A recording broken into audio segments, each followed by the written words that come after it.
Hey there and welcome. I'm Bryn Brown, and today I'm going to share a little bit about the human design types. I want to give you an overview of how each of the types work together and then speak to each one specifically to share a little bit about the type's purpose and strategy so that you have a better idea for yourself as to how your energy is meant to show up and collaborate and work with the other types. So, as an overview, there are 5 different types in human design. There are the manifestors, generators, manifesting generators, projectors, and reflectors. Okay, so each of these 5 types is uniquely designed, and we are here, each type, to work in collaboration with other types. There is a reason that we are all designed to be the way that we are. So the manifestor is here. I like to call the manifestor the spark. These are the initiators. These are the ones that bring an idea to the forefront of their community or to humanity, and then it sparks something in the other types so that they can take it and run.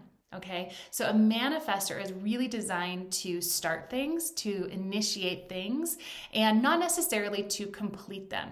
So oftentimes I meet manifestors and they have all these visions, right? They're visionary, and they may start a lot of things under one single umbrella, or they may find that they move from one maybe career to another because they really are designed to start something, ignite that, be the spark for other types, and then move on to the next thing. Okay. In particular, manifestors are really great sparks to light the fire in the generator. So the generator is about 70% of the population are generator types. So manifestors are around 8 to 9% of the population, whereas generators comprise about 70% of the population. Now, half of those roughly are manifesting generators. So if you're a manifesting generator, I want you to listen up, because you are at your core a generator. However, you also have qualities of the manifestor. So you want to listen to both descriptions in terms of your strategy and your authority so that you can pull the right pieces at the right time. Okay, so generators overall, so both generators and manifesting generators are here to build something. This is mastery over time. So you can see how a manifestor could light the fire or be the spark to light the fire for a generator, and a generator then allows that to ignite within them. As it lights their soul up, right? It's really important that a generator is really building something that lights them up, not necessarily just building for the sake of building. But this is mastery over time, okay? So for a pure generator, not a manifesting generator, a pure generator, you're going to want to lean into this responding to the world. That is your strategy, and we'll talk about that more in a minute, so that you can feel into what lights you up. For a manifesting generator, you are also here to build something over time. However, you have this really unique ability, pulling from the manifestor energy, to find efficiencies. So it is about building something over time, for sure. However, there is that element of finding the shortcut, finding the efficiencies, doing this in a faster way. Okay, the challenge to that is that sometimes when we go faster, we make mistakes, and then we may have to come back and do things over again. So it's something to be aware of as for a manifesting generator. But again, this is building over time. Most of the entrepreneurs that I work with tend to be multi-passionate entrepreneurs when they are manifesting generators. So that may be something that you feel from that manifesting side, is this initiation and really building multiple things. Okay. So again, at your core, you are a generator. So we'll talk about that with regard to strategy specifically. But you do pull these elements of being able to initiate like a manifestor. Lots of ideas and lots of energy there for my manifesting generators. Projectors. Okay, so projectors are here to be the wise guide. Projectors are designed to be new pace setters moving forward for humanity. This is around 20% of the population. I am personally a projector, so hello to all my fellow projectors. So as a projector, you are meant to guide others and lead by example from that way. Now, projectors have a really unique ability to see what needs to be fixed. So manifestors have this big idea, this vision. They are the spark. They spark in the generators, for example, and the generators take it and build this fire, right? And so the projectors are there to sort of come up above the fire and see, okay, well, if this goes this direction, this might be an issue, or maybe we want to think about XYZ in considering this. So they can troubleshoot in a really unique way, and they have very valuable insight to offer the other types. So they're meant to be guides for the other types.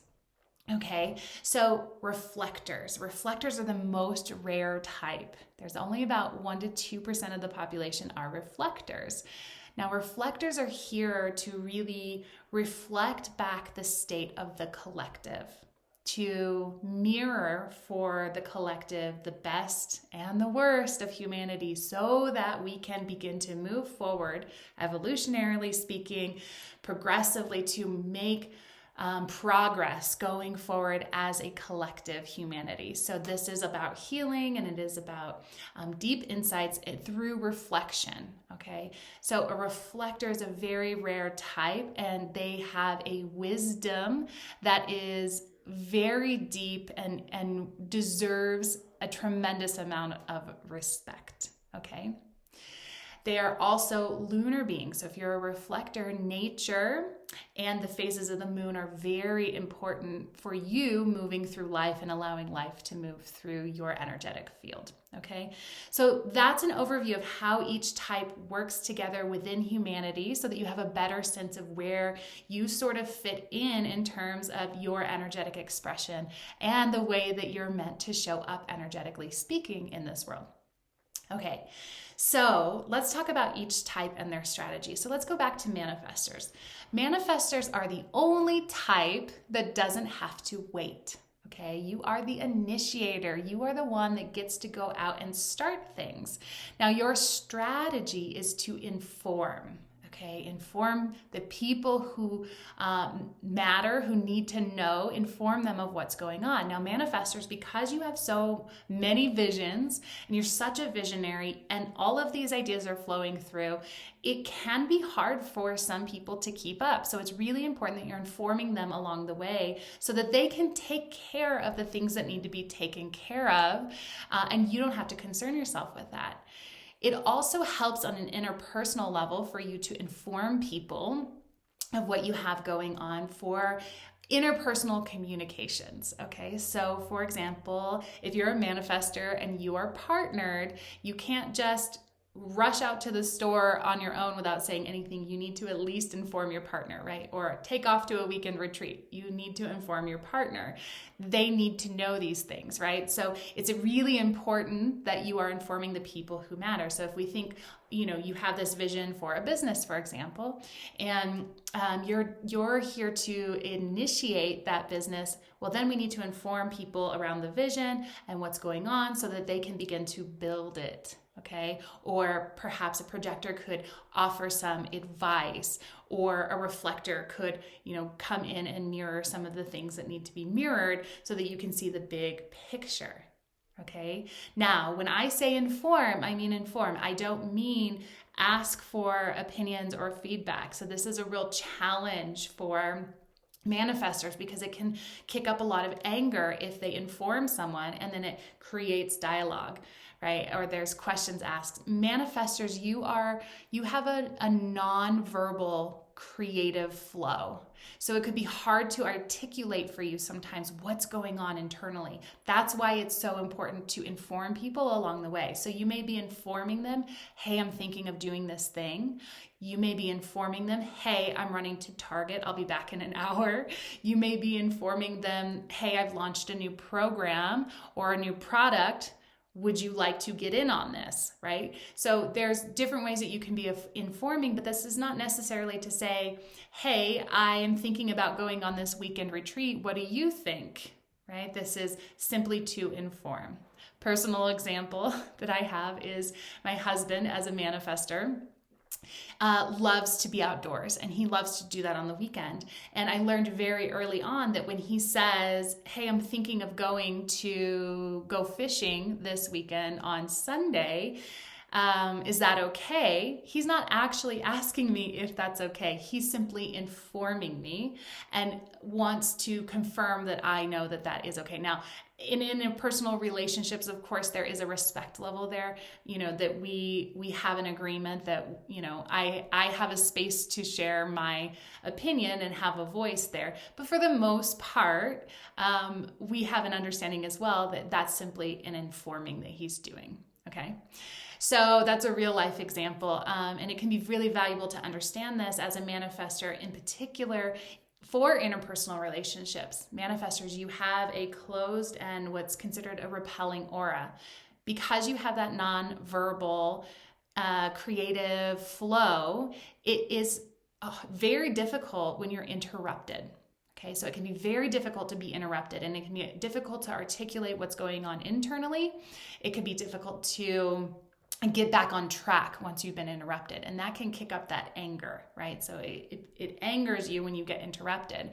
So understanding this type strategy and then your unique authority is really helpful in interpersonal relationships. Okay, so that repelling closed aura is actually by design so that people aren't coming in and interrupting you unnecessarily. Okay, so it's actually working in your favor. It's not a bad thing. Okay, so again, understanding this is really valuable. So informing people along the way of what you're doing, what's sort of going on in your mind, which direction you're going, which direction you've gone, right? What you have to offer is really appropriate for you as a manifester.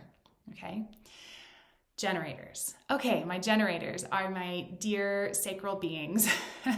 I love generators because you have the energy to build something, to master things over time. It's really incredible. Okay, so my manifestors, you have the Sacral Center defined, meaning that you have this definition in this life force Sacral Center. You have a lot of energy to get things done. And because of that, you can burn the midnight oil and you can maybe overheat your engine, as I like to say. So generators, you're really here to build things, but only the things that light you up. Because you'll notice with that sacral energy that it really runs almost endlessly when you're in flow, when you're in the zone, not necessarily when you're working towards something that you don't really love, okay? As a generator, you have what's considered an open and enveloping aura.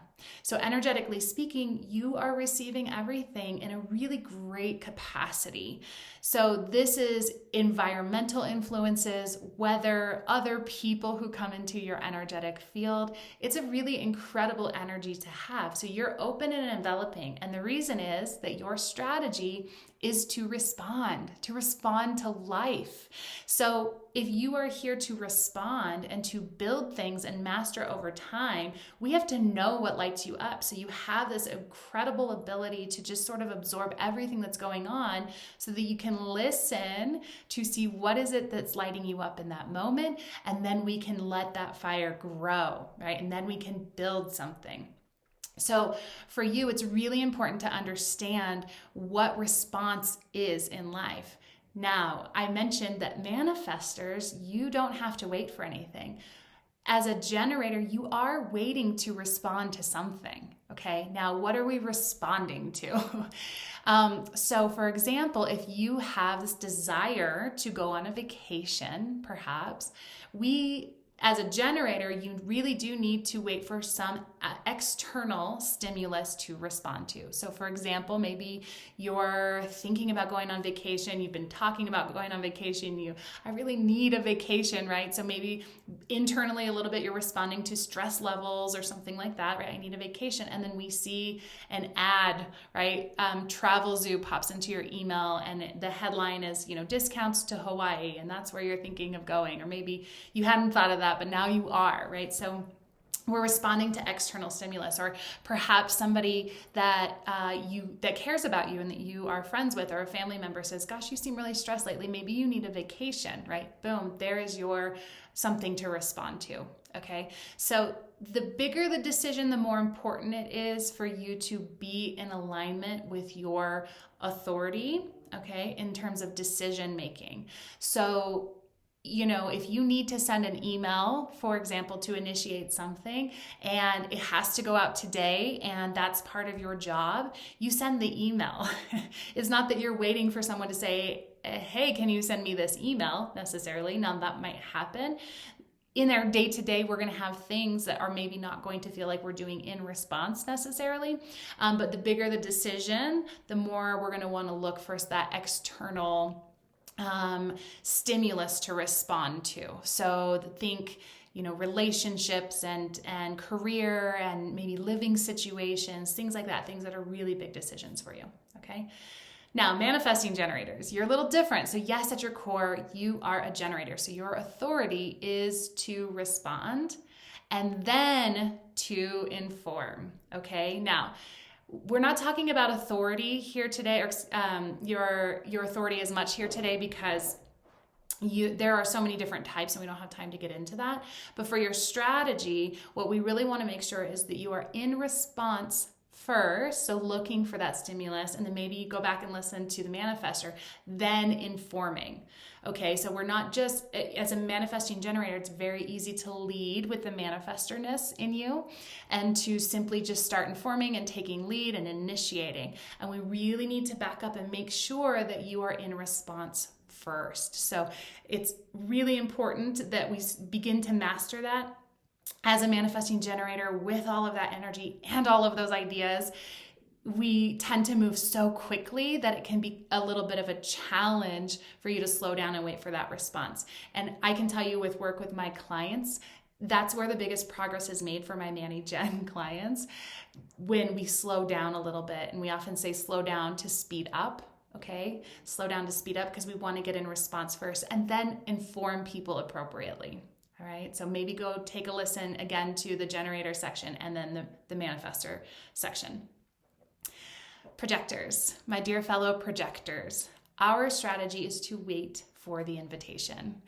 And oftentimes, and I know this was my experience finding out that when I discovered that I was a projector, is not just what does that mean, but how does that actually look in practice? Okay, so as a projector, we're here to guide, and it is really important as a non-sacral being that we are careful about our energy, okay?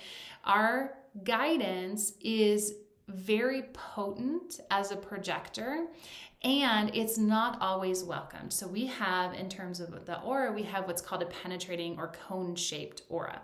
So when you're in space with other people, your aura will penetrate right into theirs, like it or not. Okay, so that may make some people feel uncomfortable. It can be an intense energy to have, and there's nothing wrong with it. It's like we can zoom in on the one person in front of us. So it does feel better to be one-to-one versus trying to split our attention over multiple people. We really kind of hone in, even in a group setting, you hone in on one person at a time. Okay, so waiting for the invitation, what does that mean? As a projector, it's really important that you begin to move out of initiation. Most projectors are conditioned to behave as a manifestor or a generator, either to work, like a generator can do, or to initiate. And the truth is, and you can probably see some examples in your own life, that when we are initiating or moving forward without an invitation, things can get really sticky and we can feel very bitter. Okay, so bitterness comes up, and that's a really common theme for projectors. So looking for the invitation and then being comfortable with having space between those invitations. For projectors, it's really important that you have time to rest and to play between invitations. Okay, so let's talk for a moment about what the heck are invitations. On a micro level, perhaps you're in conversation. Maybe you're at a party or a gathering. Perhaps you're in a business meeting. and we are trying to speak up to have our opinion heard or our insight heard. That is actually acting out of invitation in some capacity. So a better way or a more aligned way to go about that is to then sit back and wait to be invited into the conversation. So if you're going to a party, for example, and you walk up to a group of people at an event or a gathering, and you walk up and you join them, and then you just butt in with your, jump into the conversation, it can feel a little off-putting from an aura or energy perspective. So rather than just inserting yourself, you could stand there until someone, invites you into the conversation, for example. So that can be a really powerful way. Other things are, in terms of business or in terms of, big life decisions. If you wanted to, say, move across country, it wouldn't be necessarily in alignment to just pick a place and say, gosh, I've always wanted to move to Los Angeles. I'm going to move to Los Angeles. Okay. And I am kind of giggling to myself because I have had this experience where I decided to move to Los Angeles and I initiated everything and it did not work. I received an invitation shortly thereafter to move to Denver, Colorado, where everything fell into place, and I received within a year, actually within about 6 months, an invitation to move to Los Angeles where everything fell into place sort of beautifully. Okay, that wasn't without challenge, but it just was so much more seamless and there were fewer obstacles. So I hope that gives you a good sense of what an invitation might be.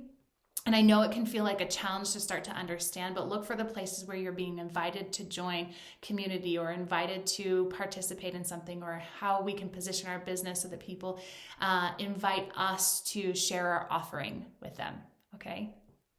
So reflectors, my dear reflectors, as a lunar being, you are designed to wait a lunar cycle. Okay, now I would argue that this is, for most reflectors, it feels a little disappointing to hear that you have to wait 28, 29 days before a whole month before you make a decision. So again, the bigger the decision, the more important it is that you follow your strategy and authority. So for your strategy of waiting a lunar cycle, where it is possible, you want to wait a lunar cycle. When it is not possible, and arguably at all points in time, we need to be very aware of our environment as a reflector, because you are reflecting back everything around you at all times. So you want to be very aware of your environment and who you're surrounding yourself with as a reflector, especially when you're in a decision-making mode, right? So, and the bigger the decision, the more important it is. If you can give yourself a full lunar cycle to feel into that decision, that's beautiful, and do that. At a minimum, you're going to want to give yourself as much time as possible, at least a week. Okay, at least a week if possible. So again, if you're in a company and you have a deadline is a deadline and you can't necessarily change it. It's really important then to follow your authority. So again, we're not getting into authorities here today for the sake of time, but to then lean on your authority for your decision-making process to help support this period that you're in where you need to make a decision. Okay, so waiting a full lunar cycle, but a minimum of a week if that's possible for you. And then for those other life day-to-day decisions that need to be made, this isn't you waiting a month to know that you have to go to the grocery store and get groceries. That's just not realistic. But rather, this is for the bigger decisions that need to be made. So really being intentional about your environment, who you're allowing in your space, and how your space feels around you when you're in decision-making mode. Okay. I know that was a lot. I hope that was really helpful for you. Feel free to go back and listen to this again, specifically for your specific type and strategy, and just know that however you are designed is perfect. And the more you lean into your type, strategy, and authority, this is the bulk of human design. The more you lean into that, the easier things happen. Okay, we move into energetic alignment, which is what we talk about flow. Right? So you move more into a state of ease rather than creating obstacles by being out of alignment. It doesn't mean that nothing bad will ever happen, no challenges will ever come along once you follow your human design type strategy and authority. That's not part of the human experience, unfortunately. We are here to have a variety of experiences. However, unnecessary obstacles can just simply be dissolved when we follow our type, our strategy, and authority. So hopefully this is a good start. And for any of you who have a human design reading already booked, it can be really valuable going into that session already knowing this information, so you're in a better position to really understand and embody what you learned during your session. If you're interested, if you've never had one, or you are interested in having another human design session and the way that I teach resonates with you, I invite you to click the link below to book with me. I'd be delighted to meet you. And either way, I hope this has been really helpful for you to understand yourself and the way that you operate a little bit more. Okay, so until we meet again, have a wonderful day. I'm wishing you all the best. Bye for now.